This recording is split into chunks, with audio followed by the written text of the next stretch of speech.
সবাইকেই holiday coaching YouTube channel পক্ষ থেকে স্বাগতম জানাই। আজকে আমি তোমাদের ক্লাস 12 এর 4th সেমিস্টারের রসায়নের ভোকেশনালের 40 নাম্বারের সাজেস্টিভ টাইপ প্রশ্ন নিয়ে হাজির হয়ে গিয়েছি, যে প্রশ্নগুলো পরীক্ষার জন্য খুবই গুরুত্বপূর্ণ। সম্পূর্ণ ভিডিওটি সম্পূর্ণ জ্ঞান লাভের জন্য দেখবে। পূর্বের ভিডিও যদি না দেখে থাকো, এই ভিডিওর শেষে যে আইকনটি ফুটে উঠবে অথবা উপরে আই বাটনের লিঙ্ক থেকে তোমরা পূর্বের ভিডিওগুলো দেখে নেবে। তাহলে সময় নষ্ট না করে চলে যাওয়া যাক মূল পর্বে। মূল পর্বে যাওয়ার পূর্বে সবাইকেই বলবো চ্যানেলটি সাবস্ক্রাইব করে পাশে থাকা বেল আইকনটি প্রেস করতে ভুলবে না। সম্পূর্ণ ভিডিওটি সম্পূর্ণ জ্ঞান লাভের জন্য দেখবে। বন্ধুদেরকে মাধ্যমে অবশ্যই শেয়ার করবে, যাতে তাদের রসায়নের যে ভয় ভীতি সেটা তারা কেটে রসায়ন সম্পর্কে আরো জ্ঞান লাভ করতে পারে এবং রসায়নের বিষয়ে তারা যাতে আরো বেশি ও নাম্বার পেতে পারে, সেই ব্যাপারেই এই বিস্তারিত ভিডিও। তাহলে দেখে নেওয়া যাক 40 নাম্বারের যে সাজেস্টিভ টাইপের প্রশ্নের যে সেটটি রয়েছে। তোমরা প্রত্যেকেই জানো যে সেকশন এ তে 15 নাম্বার থাকবে, যেখানে 5টা প্রশ্ন করতে হবে 3 নাম্বারের, এবং সেকশন বি তে 5 নাম্বারের 5টা প্রশ্ন করতে হবে। একাধিক প্রশ্ন দেওয়া থাকবে 25 নাম্বার। এই 15 এবং 25 করে মোট 40 নাম্বারের পরীক্ষা হবে। একের দাগের প্রশ্ন যেটা রয়েছে তোমাদের 3 নাম্বারের প্রশ্ন, বিকালক ও ধাতুমল কি? এরই সঙ্গে রয়েছে ব্লিস্টার কপার কাকে বলে? 2+1 3 নাম্বার। 2 এর প্রশ্ন, জেডএনএস4 বর্ণহীন কেন? প্রথম শ্রেণীর সন্ধিগত মৌলগুলির মধ্যে কোনগুলি ফেরোম্যাগনেটিক? এটিও 2+1। তৃতীয় প্রশ্ন বা 3 দাগের প্রশ্ন, PTNH3(2)Cl2 এর জ্যামিতিক সমবায়গুলির গঠন দেখাও। এটা 3 নাম্বার একটা প্রশ্নের জন্য। 4 এর প্রশ্ন, কন্ডেনসেশন বা সংঘনন পলিমারাইজেশন কি এবং এর উদাহরণ দাও। এটাও 3 নাম্বারের রয়েছে। কিভাবে পরিবর্তন করবে? 5 এর প্রশ্ন, বেনজিন থেকে অ্যাসিটাফেনন এবং টলুইন থেকে তোমার বেনজোইক অ্যাসিড কিভাবে প্রস্তুত করবে, তার রিয়েজেন্ট বিস্তারিতভাবে এখানে বলতে হবে। 6 এর প্রশ্ন, এটা পুরোটাই 3 নাম্বার, এটা 1.5 করে থাকবে। 6 এর প্রশ্ন, কোন দ্রবণে কথাটা হতো অ্যানিলিন দ্রবীভূত হয়? অ্যানিলিন ও নাইট্রোবেনজিনের একটি করে ব্যবহার লেখো। এখানে 1+2 3 নাম্বার। তারপরে রয়েছে নিচের বিক্রিয়াগুলিতে বিক্রিয়াজাত পদার্থগুলি লেখো।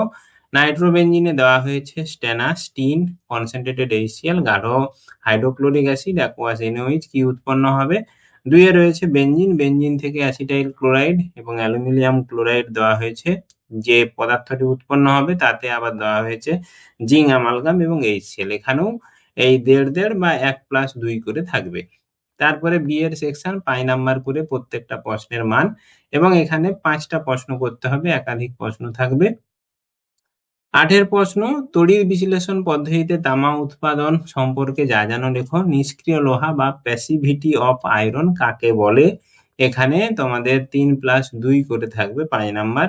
9 দাগের প্রশ্ন, ডি ব্লক বা সন্ধিগত মৌলগুলি বেশিরভাগ রঙিন হয় কেন? ওরই সঙ্গে পটাশিয়াম ডাইক্রোমেট কিভাবে তৈরি করা হয়?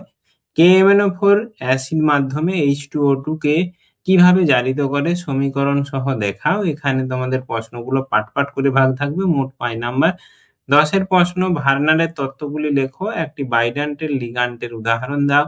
B12, ভিটামিন B12 এ কোন ধাতু উপস্থিত বা এর সেন্ট্রাল অ্যাটম কি সেটা বলতে হবে, এবং এই ভিটামিন B12 এর একটি ব্যবহার লিখতে বলেছে। তারপরে 11 প্রশ্ন, ডিটারজেন্টকে ক্লিনিং এজেন্ট বলা হয় কেন? রেজিন কি?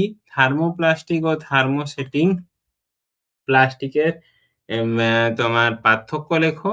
12 প্রশ্ন, নিচের বিক্রিয়াগুলির প্রত্যেকটির একটি করে উদাহরণ দাও। ক্যানিজারো বিক্রিয়া, রাইমার্টিমান বিক্রিয়া, ক্রস ক্যানিজারো বিক্রিয়া, বুভো-ব্লাঙ্ক বিক্রিয়া, HVZ বিক্রিয়া। এই সমস্ত বিক্রিয়াগুলো প্রত্যেকটির একটি করে উদাহরণ দিতে হবে। 13 প্রশ্ন, একটি টারসিয়ারি ও সেকেন্ডারি অ্যামিনের সংকেত লেখো, যেখানে নাইট্রোবেনজিন থেকে অ্যানিলিন প্রস্তুতির বিক্রিয়াগুলো লিখতে হবে। টিকা, কার্বিলামিন বিক্রিয়া। 14 দাগের প্রশ্ন, নিচের বিক্রিয়াগুলিতে বিক্রিয়াজাত পদার্থগুলি লেখো, যেখানে কয়ে বলছে বেনজিন থেকে দেওয়া হয়েছে 1 মোল ক্লোরিন এবং আয়রন। সেখানে কি উৎপন্ন হবে? সেই উৎপন্ন পদার্থে আবার দেওয়া হয়েছে কনসেন্ট্রেটেড H2SO4 এবং কনসেন্ট্রেটেড HNO3। সেখান থেকে কি উৎপন্ন হবে? ক্ষয়ের দাগের বলেছে টলুইনে দেওয়া হয়েছে অ্যালকালাইন KMnO4 এবং H3O+। এখান থেকে কি উৎপন্ন হবে? গয়ের প্রশ্ন বা গয়ের দাগে দেওয়া রয়েছে অ্যাসিটিক অ্যাসিড, সেখানে দেওয়া হয়েছে থায়োনিন ক্লোরাইড SOCl2। যে পদার্থটি উৎপন্ন হবে তাতে দেওয়া হয়েছে CH2NH2 CH2N2, তারপরে যে পদার্থ উৎপন্ন হবে সেটা হচ্ছে Ag2O এবং H3O+ দেওয়া হয়েছে। কি উৎপন্ন হবে সেই যৌগগুলো সংকেত লিখতে হবে। তাহলে আশা করি বন্ধুরা তোমরা প্রত্যেকেই বুঝতে পারলে যে প্রশ্নগুলো কেমন আকারে পড়বে। এই প্রশ্নগুলো কিন্তু তোমাদের জন্য খুবই গুরুত্বপূর্ণ। সম্পূর্ণ প্রশ্নটির উত্তর কিন্তু তোমরা রেডি করবে। যদি কোনো মতামত থেকে থাকে কমেন্ট সেকশনে জানাতে ভুলবে না। অবশ্যই তোমাদের পরীক্ষা ভালো হোক এবং ভালোভাবে তোমরা পরীক্ষা দাও, এই আশা নিয়ে আজকে এখানে আমার ভিডিও শেষ